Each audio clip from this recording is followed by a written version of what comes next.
عليه من الأنبياء والمرسلين والشهداء والصالحين والعلماء العاملين والمصنفين وجميع ملائكتك المقربين ثم إلى أرواح آبائنا وأمهاتنا وأجدادنا وجدادنا ومشايخنا ومشايخ مشايخنا خصوصا إلى رحمة في هذا الكتاب أن الله يتغشاهم برحمة والمغفرة وأن يعين علينا من بركاته ونفحات في الدين الدنيا الآخرة وإلى حضرة النبي محمد صلى الله عليه وسلم. الفاتحة. أعوذ بالله من الشيطان الرجيم. بسم الله الرحمن الرحيم. الحمد لله رب العالمين الرحمن الرحيم مالك يوم الدين إياك نعبد وإياك نستعين واهدنا الصراط المستقيم صراط الذين أنعمت عليهم غير المغضوب عليهم ولا الضالين آمين. Bismillahirrahmanirrahim. Alhamdulillah Rabbil Alamin. Wabihi nasta'in ala umuri dunya waddin. Wassalatu wassalamu ala ashrafil anbiya wal mursalin Sayyidina wa maulana Muhammadin wa ala alihi wa sahbihi ajma'in. Amma ba'du. Bapak-bapak dan ibu-ibu jamaah Masjid Agung Jami' Malang yang dimuliakan Allah Subhanahu wa taala, serta para pendengar Madinah di rumah yang juga dimuliakan Allah Subhanahu wa taala. Di pagi hari ini mari kita senantiasa bertasyakur, memanjatkan syukur kehadirat ilahi Rabbi Allah Subhanahu wa taala atas limpahan rahmah, hidayah dan inayahnya kepada kita bersama, sehingga di pagi hari ini kita bisa melanjutkan kajian kita, ta'lim kita, pembahasan kita akan kitab Bulughul Maram. Mudah-mudahan apa yang kita kaji, yang kita dalami di pagi hari ini benar-benar merupakan ilmu yang nafi', ilmu yang bermanfaat, berguna bagi kita dalam mengarungi kehidupan di dunia ini untuk menggapai ridha Allah Subhanahu wa taala. Salawat dan salam mudah-mudahan selalu tercurah kepada junjungan kita Nabi besar Muhammad sallallahu alaihi wasallam, para keluarga, sahabat, pengikut-pengikutnya termasuk kita bersama. Kita sampai hadis nomor 133. Saya bacakan. Bismillahirrahmanirrahim. An Jabir bin Samurah radhiyallahu anhu. Di hadis ini dari Jabir bin Samurah, qala utiyan Nabi sallallahu alaihi wasallam bi rajulin qatala nafsahu bi masyaqis falam yusalli alaihi, rawahu Muslim. Jadi hadis dari Jabir bin Samurah, beliau mengatakan Jabir ini pernah suatu ketika ini Rasulullah itu didatangkan. Jadi ada orang meninggal dunia dalam keadaan bunuh diri. Jadi ada orang bunuh diri kemudian dibawa sowan kepada Rasulullah sallallahu alaihi wasallam. Ini bunuh diri dengan apa saja. Kebetulan dulu itu yang kasus ini bimasyaqis, ada mengatakan anak panah, ada mengatakan pedang. Ya, pokoknya pedang di ini. Bunuh diri pakai pedang. Terus falam yusalli alaihi, Nabi tidak mau mensolati orang tadi. Nah, di sini agak begini. Qatilun nafsihi, qatilu nafsi ini istahalla dzalik fahuwa kafir.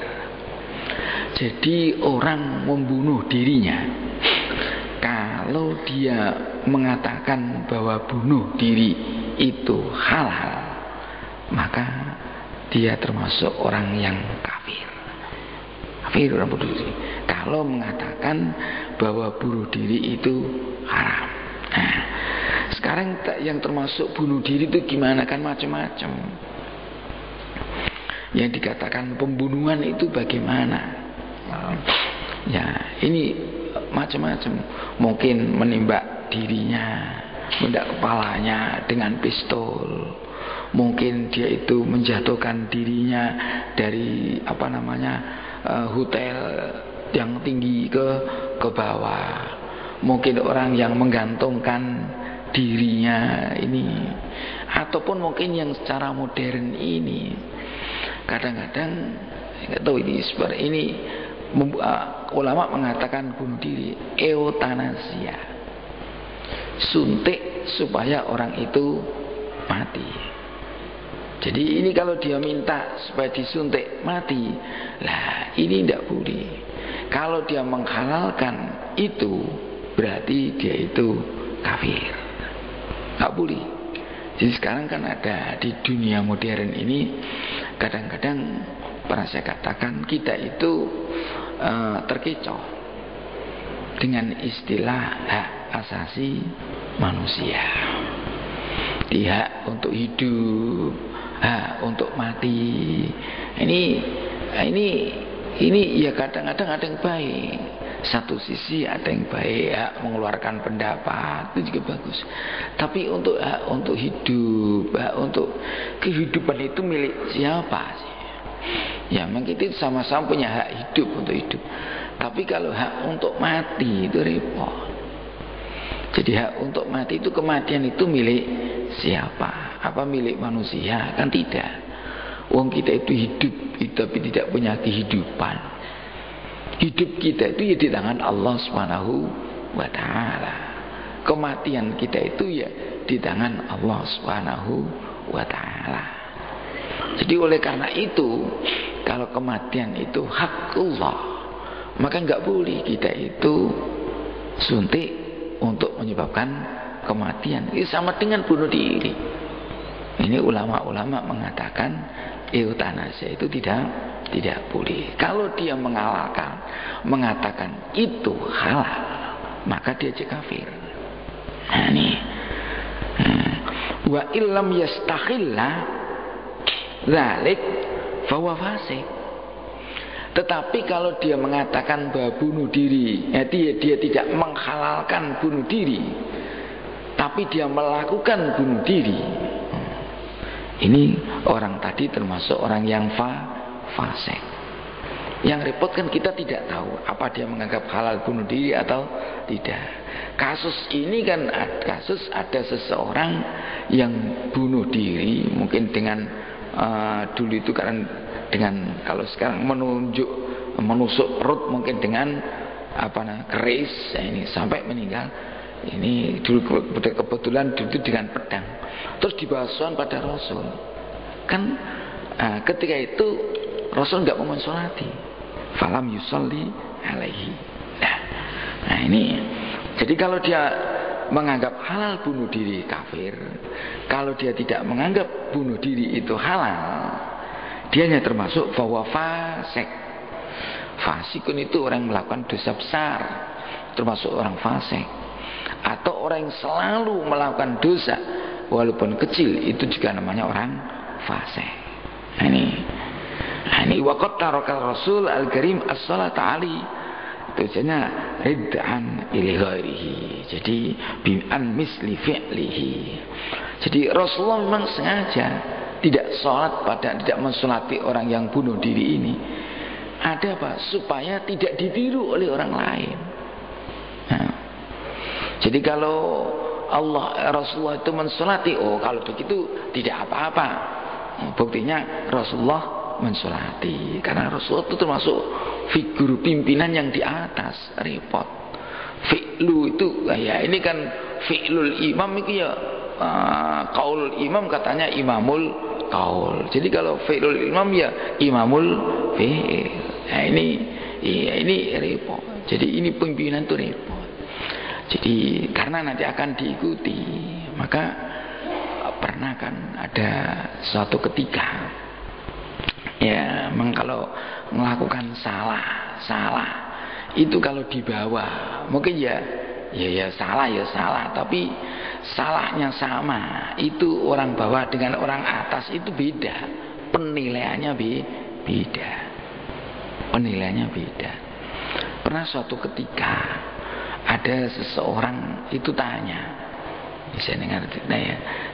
kepada seorang tokoh, karena dalam yang tokoh ini tokoh sufi, ada mengatakan Al-Ghazali.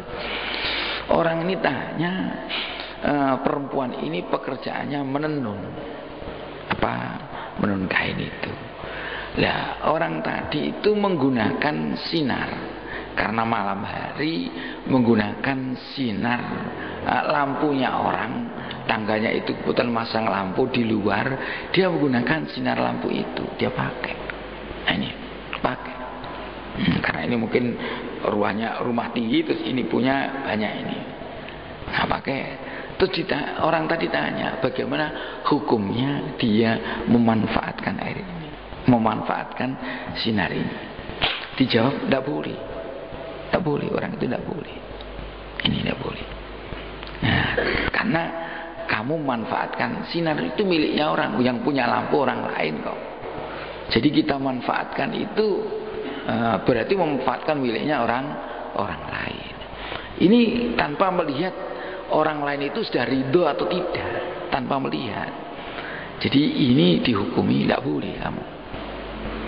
Tapi ada yang lain tanya, sebelah sana tanya ketika ini, lah kalau saya biasanya saya dondomi itu juga menggunakan itu, ini.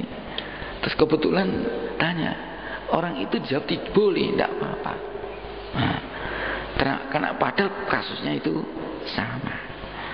Ternyata kenapa kok bisa dijawab berbeda? Karena orangnya beda. Yang penenun tadi itu anaknya tokoh agama, seorang yang ayahnya itu warok, dai, ya ini. Maka melakukan persoalan itu termasuk tidak baik, persoalan yang tercela. Walaupun dia mungkin yang punya lampu itu uli maridoi. Tetapi kenapa yang ini gak boleh? Karena itu orang biasa, masyarakat awam lah, biasa. Dan dia itu tidak, kalau orang awam itu kan biasa. Nah padahal orang ini kan dengan memperhatikan biasanya orang ini sudah meridokan sinar itu dipakai tanpa diizini. Nah ini beda hukum yang melakukan seorang dengan orang lain itu berbeda. Sama kan di masyarakat kita kan kadang-kadang sama macam itu. Kalau seorang biasa menjadi imam di masjid, ya, terus dia melakukan persoalan yang persoalan itu mungkin ya dinilai dosa, mungkin ya iya tapi kecil, atau mungkin bahkan tidak dosa, tapi kan tidak layak seandainya dilakukan oleh seorang tokoh. Jadi contohnya mungkin kemana lah, ini itu dengan buka kepala, dengan ini kan tidak layak. Wong dia itu jadi tokoh masyarakat.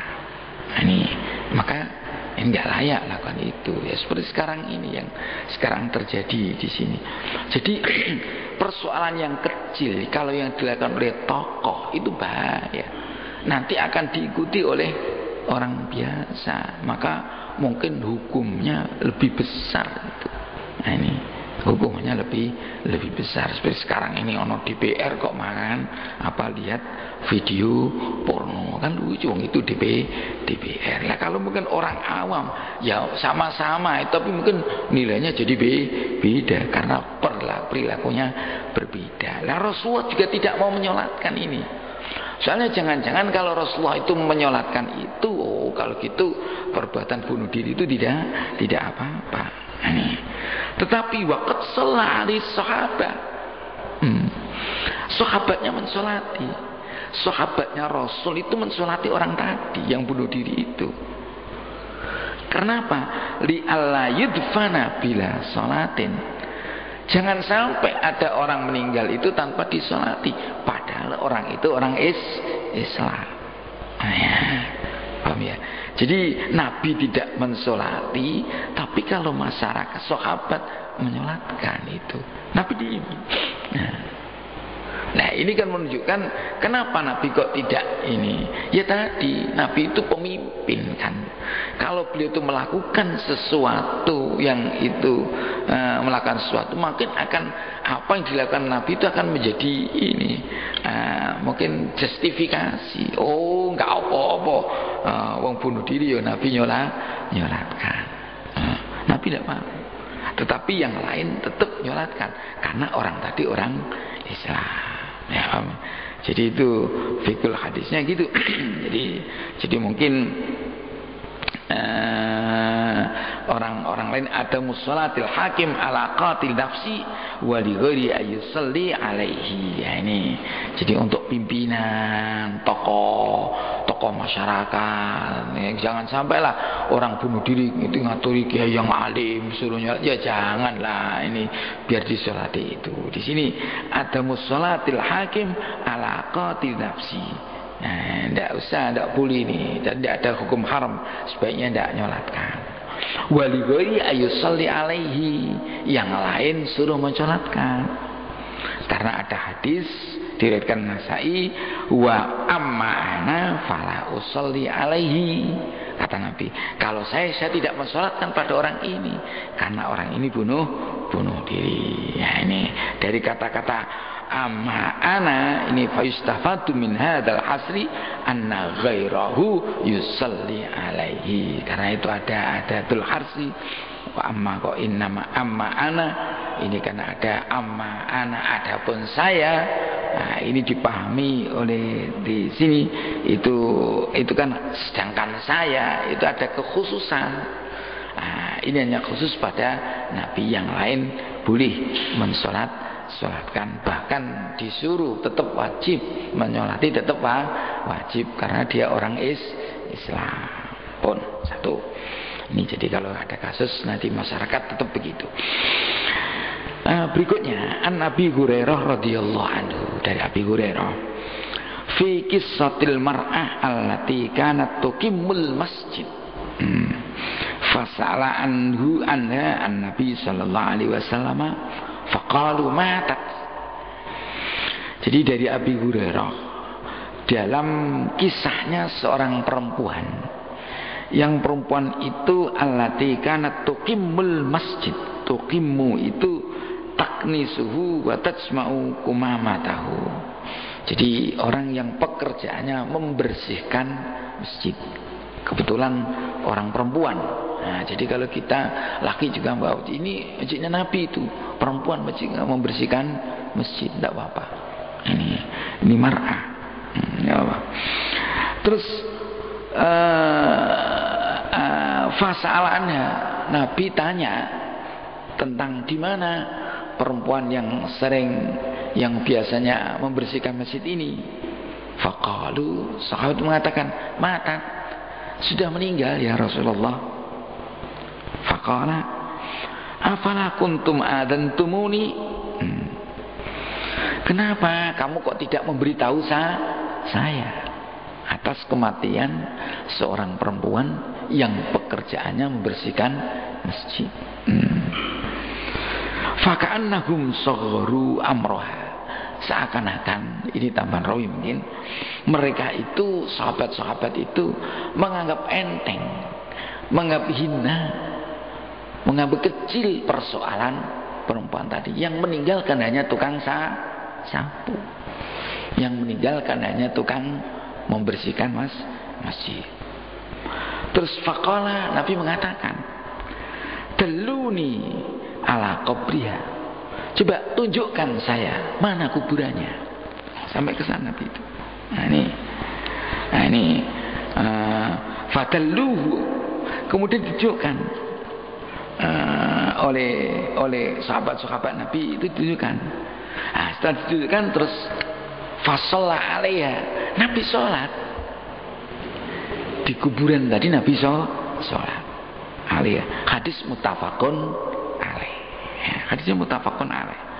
Ini di wazada Muslim, di dalam riwayat Imam Muslim ada tambahan begini. Inna hadzal kuburan ini mamlu'atun zulmatan ala ahliya. Ini penuh dengan kegelapan.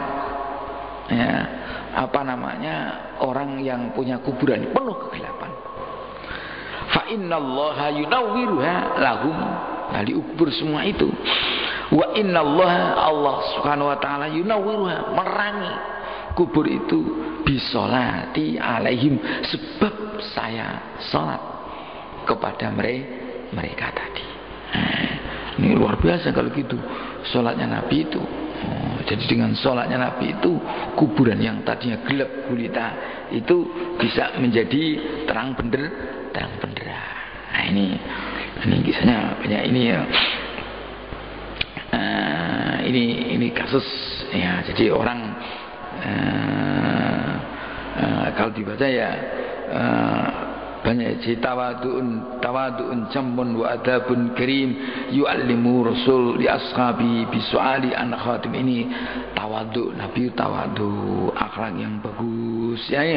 Yang Nabi itu mengajarkan kepada sahabat-sahabatnya tentang khatimatul masjid.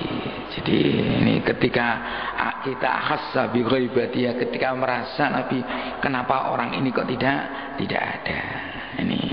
Padahal orang tadi tidak mengenal Nabi, hanya khatimatul masjid. Ketika tidak ada, Nabi tanya. Itu perhatian Nabi luar biasa. Bahkan konon ada mengatakan sholat jamaah itu media untuk rapat. Itu media.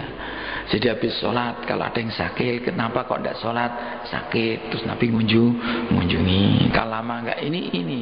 Bagaimana kalau ada kesulitan, mau rencana, itu tanpa sekarang modern ya undangan. Dulu ya ketika batas sholat, karena orang-orang dulu itu jamaah, rajin jamaah ke masjid. Nah ini sekarang itu yang baik itu jamaah, itu sholat wajib itu di masjid. Nah ini walaupun ada hadis kan, sering saya katakan zayyinu buyutakum bis-shalah wa tilawatil Quran. Hiasilah rumah Anda itu bis-shalah, dengan sholat. Maksudnya sholat itu ada alnya ais sholawatul masnuna. Sholat-sholat sunnah, bukan sholat-sholat wajib. Nih sholat wajib itu yang baik di masjid. Nah, tilawatul Quran. Oke, ini banyak yang saya bacakan saja fikul hadisnya. Nah, ini pertama, dari teks itu tadi ini bisa diambil beberapa pelajaran dari hadis tadi. Pertama, kamalu tawadu'ir Rasul sallallahu alaihi wasallam. Nabi itu tawadhu sekali, itu rendah diri. Ya kalau orang itu tinggi hati, kalau yang meninggal itu orang biasa, orang yang tidak ada orang biasa, tidak ditanyakan. Jadi Nabi itu perhatiannya luar biasa kepada jamaah. Hatta jamaah itu ada seorang yang dianggap oleh mas khalayak rame itu orang tidak punya nilai, rendah, itu Nabi memperhatikan. Tukang sapu ini ya kita ini raf'ur rasul karim bi ummatihi wa tafaqqud bi akhwalihim wal qiyam bi huquqihim wal ihtimam bi masalihihim. Ya, yang kedua ini Nabi itu menghormati pada umatnya itu. Jadi menghormatilah, ditanya itu kan dihormati. Kalau tidak kan dihargai semualah. Ini yang ditanyakan, yang disapa, yang diperhatikan, bukan orang yang tinggi-tinggi saja, tapi semuanya itu. Wa tafaqqud bi akhwalihim. Dan mencari itu, meneliti di mana sih dia, keadaannya bagaimana, sakit atau ini sedang pergi atau ini ditanya, diteliti itu satu orang per orang. Jadi media yang bagus jamaah itu. Wal qiyami bi huquqihim. Nabi melakukan, menjalankan hak-hak mereka itu. Kalau dia punya hak, dilakukan oleh Nabi. Jadi karena tadi perempuan khadimah punya hak untuk disolatkan oleh Nabi. Nabi juga sholat kepada mereka. Wal ihtimam bima salihim. Dan Nabi menganggap penting untuk hal yang baik kepada mereka. Luar biasa Nabi itu terhadap umatnya, itu luar biasa. Perhatiannya luar biasa. Terus menegakkan hak-haknya juga luar biasa Nabi itu dengan tanpa pamrih. Ini yang kedua, yang ketiga, al-mukafah bid-du'a wa tarahum alan man waqafa nafsu ala nafsil muslimin wal masalihin. Jadi itu membalas dengan doa lah, ini balas dengan doa. Nih jadi didoakan. Jadi kalau menghadap orang ya dibalas, kalau ngomong baik ya dibalas dengan baik. Ini. Nah, kemudian berikutnya ini al-i'tina bisa nil masajid wa tanrifiha. Ini harus diperhatikan. Diperhatian pada urusan masjid dan kebersihan masjid. Harus diperhatikan. Jangan sampai masjid itu kosong. Harus ada kegiatan namanya takmir, itu kan meramaikan masjid, bukan melakukan yang meramaikan dengan kegiatan-kegiatan yang positif. Utamanya sholat jamaah harus ada. Soalnya kan ada masjid. Jangan sampai kita bangun masjid baik-baik, masjidnya bagus tapi tidak ada orangnya. Nah, yang penting menurut saya banyak orangnya lah itu, walaupun tidak begitu bagus. Ini lebih bagus masjid yang sederhana tapi orangnya ramai, tapi masjidnya bagus tidak ada orang. Yang baik itu ya yang masjidnya bagus banyak orangnya. Ini yang bagus. Kalau tidak, lebih baik masjid yang sederhana banyak orangnya, itu lebih bagus ya. Jadi dengan kegiatan itu Nabi itu penting ya, dengan mungkin ada taklim, ini penting. Masjid ada macam itu. Jangan sampailah masjid kita itu sama dengan ini tempatnya orang lain yang ramai hanya pada hari-hari tertentu. Kita kan tidak, setiap hari harus ramai karena lima kali. Wa tamdhifiha, dan kebersihan masjid. Ini tadi perhatian Nabi itu. Buktinya orang yang meninggal tadi diperhatikan, walaupun dia hanya membersihkan masjid. Dan itu tidak pekerjaan hina, itu pekerjaan yang terhormat. Walaupun mungkin bagi orang lain itu dianggap hina. Ya macam-macam lah, pokoknya 5 sholihil masjid. Itu bagus ini. Kemudian yang berikutnya dari hadis itu juga masyru'iyatul i'lam bil maut. Boleh ya memberitahu orang, memberitahu dengan kematian seseorang. Boleh. Jadi ada kematian, terus dia itu nanti ada hadisnya lagi, diberitahukan, diumumkan, tidak apa-apa. Nah, jadi supaya nanti banyak yang layak, banyak yang takziah, banyak yang mensolatkan. Itu bagus diumumkan itu. Apalagi di sini kadang-kadang merupakan penghormatan, disolatkan di masjid supaya yang nyolati banyak. Itu bagus, itu boleh disyariatkan i'lam. Jadi tidak salah kita meng'ilam itu. Nah, kemudian berikutnya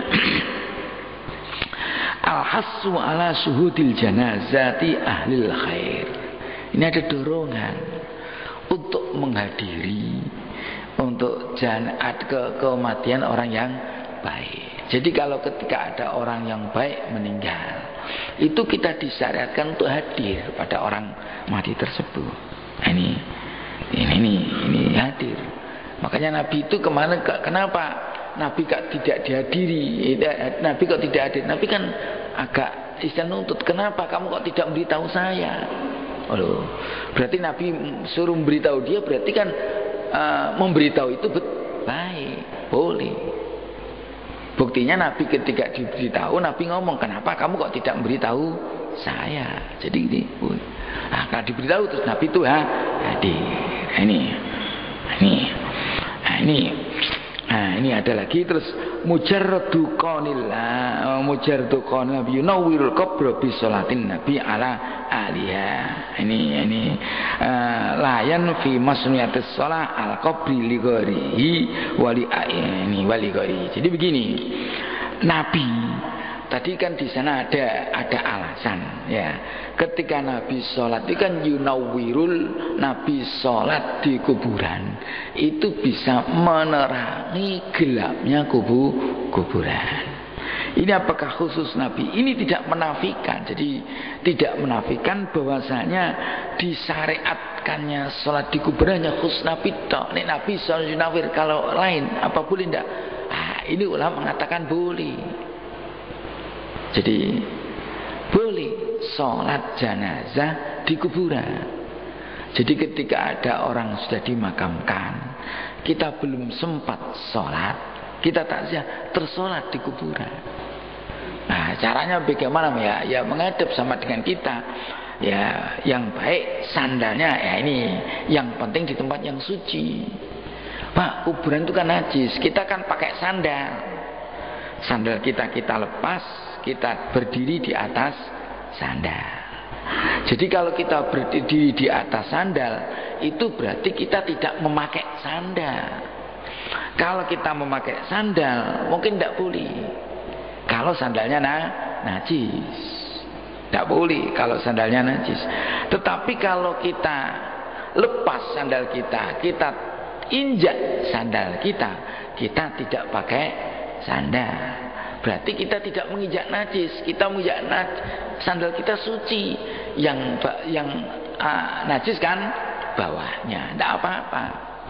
Yang penting atasnya itu suci. Itu boleh, itu caranya salat di faktor ya biasa. Ini. Nah, bagaimana ini? Di sini ternyata ini. Jadi ini wali aimati aqwalun haula masyru'iyatis shalah al-qabri liman lam yakun qad shalla ala tilkal janazah. Jadi ini pada ulama-ulama ada beberapa pendapat tentang sholat di atas kuburan, di kuburan tadi. Bukan di atas ya, di sampingnya lah. Jangan di atasnya kuburan ya, kita ya seperti kalau kita jenazah di sininya lah. Ya ini bagi orang yang belum sholat jenazah tadi, mungkin kita takziahnya terlambat, jenazah sudah dikuburkan. Wa bihadza qala Asy-Syafi'i wa Ahmad. Nah ini, jadi ini pendapat yang boleh itu yang bolehkan itu Imam Syafi'i dan Imam Ahmad. Yang kedua itu berselisih. Wahtalafa ila ayyi waqtin tajuzu shalah al-qabr, sampai kapan bolehnya itu? Sampai kapan seseorang itu boleh sholat mayit yang sudah di kuburan? Qala Syafi'i ila syahrin. Loh, kali Imam Syafi'i mengatakan 1 bulan. Jenazah dimakamkan kita belum, karena mungkin kita pas di luar negeri jauh, atau pas kita haji ada sini orang meninggal, kita pas sana datang di sini kita nyalakan 1 bulan boleh. Alasannya di sini ada li'anna Nabi sallallahu alaihi wasallam shalla ala ummi Sa'ad bin Ubadah ba'da ma dufinat bi syahrin. Tuh ya ini. Karena ada hadis Nabi itu pernah mensolati kepada Ummi Sa'ad bin Ubadah. Setelahnya Sa'ad bin Ubadah itu dimakamkan selang 1 bulan baru Nabi nyolatkan.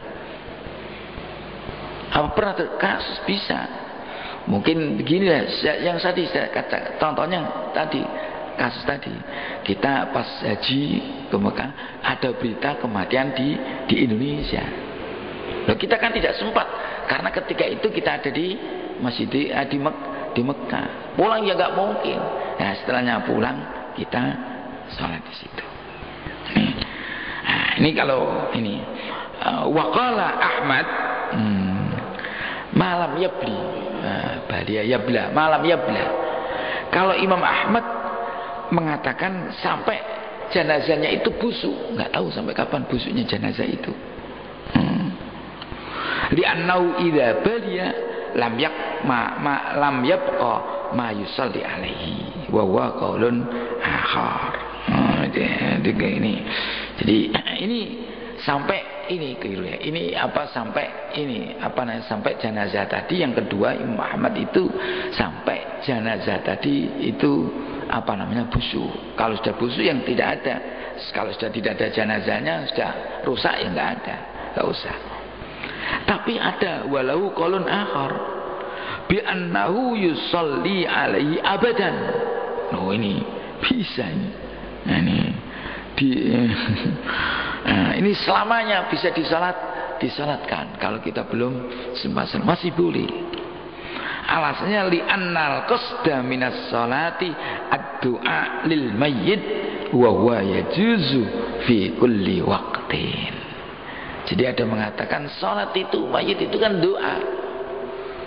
Sholat pada mayit itu kan mendoakan pada mayit. Buktinya kan doanya semuanya ke mayit. Allahumma ghfir lahu, Allahumma ghfir laha, Allahumma la tahrimna ajrahu wa la tabtinna ba'dahu waghfir lana wa lahu. Semuanya itu doa kepada mayit. Jadi as-salat ilal mayit itu ada mengatakan ada ad-doa lil mayit. Nah, ini doakan pada mayit. Ini boleh. Ada mengatakan ini al-abad itu, al-abad di andal qasda ini. Nah, jadi tapi lain kalau Imam Abu Hanifah wa qala al-Hanafiyah in tufina bi ghairi salatin shalla alaihi. Nah, jadi in ghalaba alaihi innahu la yatafassah wa illa lam yusalli alaihi. Jadi kalau Imam Abu Hanifah kalau dia itu dimakamkan tidak disolati ya. Nah, ini jadi dan kita yakin kalau jenazahnya belum rusak maka sholat alaihi, kalau tidak ya tidak. Jadi kalau Imam Abu Hanifah disolatkan atau tidak. Tapi kalau Imam Syafi'i kita nyolati atau belum. Nah, ini jadi kalau Imam Abu Hanifah kalau jenazah tadi sudah disolatkan ya sudah tidak usah. Kalau belum atau jenazah tadi tidak disolatkan atau belum disolatkan langsung ditanam, selama kita yakin jenazah itu masih belum busuk, maka sholati kita di kuburan boleh. Itu kalau Abu Hanifah. Kalau Syafi'i tidak, kitanya sudah sholat atau belum. Kalau tadi kita belum sholat, boleh kita sholat di makbarah. Sampai kapan? Sampai satu bulan caranya. Ini kan, ini. Kalau Imam Malik melain intu man dufina bila sholatin alaihi ukhrijah. Nah, ini kalau digali, kalau Imam Malik kalau ada orang meninggal kok belum disolatkan, digali lagi, dikeluarkan. Wa shalla alaihi illam yakhaf taghayyuruhu, digali untuk disolatkan. Kalau kita tidak khawatir mayit itu rusak. Kalau kita khawatir ya shalla ala qabrihi wujuban malam yadunna fana'uhu. Nah, ini selama kita tidak meyakini bahwa jenazahnya sudah rusak. Jadi kalau beda ya, kalau Imam Abu Hanifah tadi nggak usah digali. Kalau dia itu ditanam belum disolatkan, maka wajib disolatkan di kuburan itu.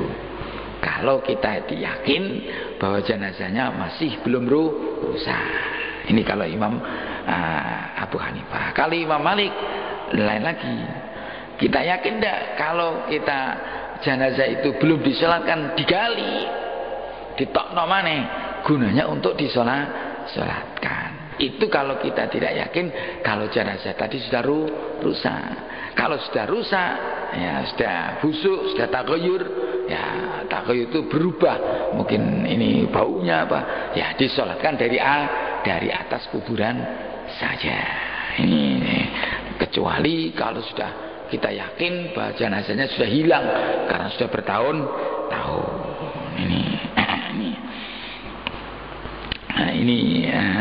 Ini apa namanya pendapat Imam Malik. Kalau Imam Malik mengatakan tidak boleh. Jadi kalau sholat di kuburan tidak boleh. Kalau dia sudah disolatkan, jadi enggak. Dia mengatakan makruh hukumnya. Lah kalau Nabi mengatakan Nabi tetap melakukan. Nabi, kata Imam Malik, Nabi itu melakukan itu khususnya Nabi, khasaisnya Nabi. Ya, tapi Imam Syafi'i tidak, karena Nabi itu melakukan, maka kita juga melakukan. Jadi itu begini, jadi satu teks hadis itu ternyata interpretasi pemahaman teks itu macam-macam. Jadi Imam Malik tadi memandang Nabi kok sholat di atas kuburan kepada orang yang menyapu masjid. Oh, itu kalau Imam Malik mengatakan itu kekhususan Nabi. Tapi kalau Imam Syafi'i berpendapat kalau Nabi sholat, maka kita juga boleh sholat. Nah, ini kalau kita belum mensolati ya. Oke, ini satu. Oke. Satu hadis lagi ya. Jadi kalau ini kan biasa terjadi kalau kita terlambat takziah, monggolah ditakzolati di kuburan, tidak apa-apa. Pendapatnya Imam Syafi'i. Kalau kita belum sempat, kan kadang-kadang kita itu karena sibuk jamnya atau ketinggalan, macet kan macam-macam ya. Oke. Berikutnya ini An Hudzaifah radhiyallahu anhu. An Nabiy sallallahu alaihi wasallam kana yanha anin nahyi. Nah ini Nabi itu melarang untuk an-nahyi. Nahyi itu ya tadi memberitahu ini. Si an-nahyi itu al-ikhbar bil mautil mayyit. Nah ini memberitahu akan kematian seorang yang meninggal dunia. Nabi melarang. Ini kan hadis, jadi kan padahal Nabi tadi di dalam hadis muttafaq alaih ini, kenapa kamu kok tidak memberitahu saya? Berarti kan disuruh memberitahu, Nabi disuruh memberitahu kalau ada orang meninggal dunia. Tapi di sini hadis riwayat Ahmad dan Tirmidzi mengatakan Nabi melarang. Atau di sini ada penafsiran yang bagus. Si an-nahyu wal ikhbar bi mautil mayyit wa huwa ala anwa'in. Ada tiga macam. Yang pertama, ikhbarul ahli wal ashab wa ahli shalah wal jiran wa hadza minas sunnah. Kalau memberitahukan keluarga, memberitahu teman-teman, memberitahukan orang-orang yang sering baik ahli berbuat kebaikan, tetangga-tetangga, ini termasuk sunnah. Karena apa? Li'annal mayyit la budda lahu min khuduri jama'atin yaqumuna bi ghuslihi wassalati alaihi wa dafnihi wa dzalik furudul kifayah la budda minha. Jadi berling kalau ada meninggal, tetangganya diberitahu, temannya diberitahu. Karena apa? Karena seorang yang meninggal dunia itu membutuhkan rawatan. Harus dimandikan. Siapa yang nanti nandangi memandikan kalau tidak orang-orang yang hidup? Ya tetangga-tetangganya mungkin mensolatkan, memakamkan. Itu kan ada yang gali kuburan banyak. Itu kan membutuhkan banyak tenaga. Jadi di pemberitahuan itu boleh. Itu termasuk sunnah. Ya boleh itu. Minas sunnah, beritahu itu boleh. Ya. Karena apa? Seperti mandikan itu kan termasuk fardu kifayah. Boleh itu kalau persoalan itu. Yang kedua, ini asani da'wan nas lil mufakharah. Ini wa hadhihi makruhatun illa idza arada taksirus sawab wa syafa'ah bi kasratil musallin. Yang kedua itu mengundang orang banyak, tujuannya untuk ini fakhr. Itu jadi disolati orang banyak yang datang takziah. Itu tidak boleh kalau untuk kesombongan. Tetapi ya, kalau tujuannya itu supaya yang nyolati banyak ini atau orang ini kan taksirus sawab, supaya pahalanya dapat banyak, yang takziah kan dapat pahala, yang mensolatkan wasyafa'ah, ini yang mayit kan dapat syafaat dengan banyaknya orang yang sholat. Ini baik, ini boleh, tidak makruh hukumnya. Jadi diumumkan seperti kita umumkan kan si A meninggal, supaya orang banyak ini kan, ini supaya orang mayit itu mendapatkan syafaat dari kita nyolatkan itu, dan kita juga mendapatkan pahala karena kita takziah. Karena tidak tahu kan tidak dapat pahala wong tidak takziah. Wong takziah itu dapat 2 pahala kirotoni itu kalau mau mensolatkan dan mau mengantarkan sampai ke makam, itu 2 kirot. 2 pahala yang besar. Kalau hanya di masjid saja, nyolatkan saja hanya 1 kiro.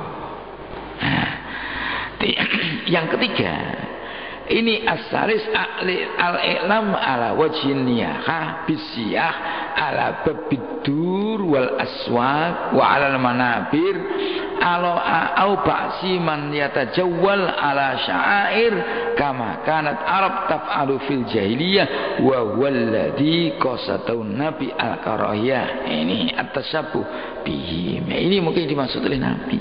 Yang ketiga, ini memberitahu orang ala wajhin niyahah, sambat kematian itu dengan rame-rame, bengok-bengok di pintu-pintu rumah, wal aswaq, dan di pasar, wa alal mimbar, di mimbar diomongkan pidato atas kematian ini. Ini tujuannya niyahah, sambat. Ini ataupun sampai mengutus orang ya yatajawwal, ya berkeliling, mengumumkan si A hari ini meninggal dunia, tujuannya niyahah.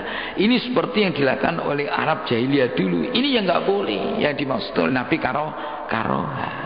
Ini karena di sana Nabi mengatakan iyyakum wan na'ya fa inna na'ya min a'malil jahiliyah. Ini karena di sana itu kalau orang meninggal jahiliyah itu yang nangis banyak, itu orang meninggal itu mulia. Jadi kebesaran orang, kemuliaan orang hidup itu diukur ketika meninggal. Banyak enggak yang menangisi. Ini kalau yang banyak menangisi itu mulia, kalau sedikit itu tidak. Akhirnya menangis itu cari orang. Bahkan dalam satu kitab ada kelompok orang yang pekerjaannya nangisi mayit. Seperti kelompok terbang itu diundang, nek ana mayit diundang, nangis itu ada sampai ke sana karena ada kesan macam itu. Inilah yang tidak boleh. Ya. Jadi kalau sekarang mengumumkan supaya sholatnya itu tidak apa-apa. Wa amma mutlaqul i'lam min ghairi niyatin wala mufakharah fal aslu fi qallallahu ta'ala ala adantumuni fi qissatil mar'ah allati kanat taqdimul masjid. Nah, kalaupun memberitahu dengan tanpa niat supaya niyahah atau niat untuk sombong, ini falas, itulah yang termasuk yang disabdakan oleh Nabi tadi. Ala adzan itu kenapa kamu tidak memberitahu saya? Jadi boleh memberitahu ketika kematian itu supaya dia datang untuk mensolati, itu tidak apa-apa. Yang tidak boleh tadi untuk niyahah. Dan di Indonesia sekarang mungkin ada, tapi mungkin tidak banyak karena sudah ada pemberitahuan dari dai-dai kita sudah bagus. Jadi yang banyak mungkin ya untuk datang itu yang mensolatkan jenazah itu. Kalau datang yang layat untuk ikut berbela sungkawa, ikut mendoakan. Bahkan sekarang itu bagus itu yang mendoakan tidak ada laki-laki saja di rumah itu. Saya lihat ada kalau perempuan juga ada orang meninggal dunia, dia juga baca Yasin, baca itu juga bagus kan, itu ikut mendoakan supaya yang banyak yang ini. Misalnya kalau terus yang laki-laki mensolatkan di bawah ke masjid disolatkan atau di rumah disolat, bagus saja itu. Yang satu hanya baca tahlilan, yang satu semuanya mendoakan lah, yang satu itu sholat. Nah, karena inilah sesuatu yang ini.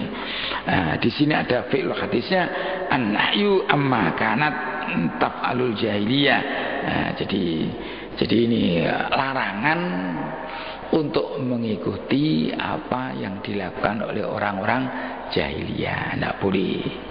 Ya tadi masyru'iyatul ikhbar bil maut lijtima'il ahli wal ashab wa ahlis shalah. Ini disyariatkan ya, untuk memberitahu akan kematian supaya orang-orang itu kumpul, teman-temannya kumpul, orang-orang ahlul bait juga kumpul untuk mendoakan. Ini dua, yang datang mendapatkan pahala takziah itu, mayitnya juga mendapatkan syafaat, mendapatkan doa daripada orang yang mendoakan tadi. Itulah mungkin yang bisa sampaikan pada pagi hari ini. Mudah-mudahan kita semuanya kalau ada kasus di rumah bisa melakukan hal seperti yang ada pada kitab ini. Wallahu alam bisawab. A'udzubillahi minasyaitonir rajim. Bismillahirrahmanirrahim. Alhamdulillahirabbil alamin. Hamdan yuwafi ni'amahu wa yukafi mazidah. Ya Rabbana lakal hamdu kama yanbaghi li jalali wajhikal karim wa 'azimi sultanik. Allahumma anfa'na ma 'allamtana wa 'allimna ma yanfa'una. Allahumma arzuqna fahman nabiyyin wa hifdzal mursalin wa ilhama malaikatikal muqarrabin. Allahumma iftah lana futuhal 'arifin wa yufaqqihna fid din wa yahdina ila sawa'is sabil. Nas'aluka husnal khatimah wa sallallahu ala sayyidina maulana Muhammad walhamdulillahi rabbil alamin. Assalamualaikum warahmatullahi wabarakatuh.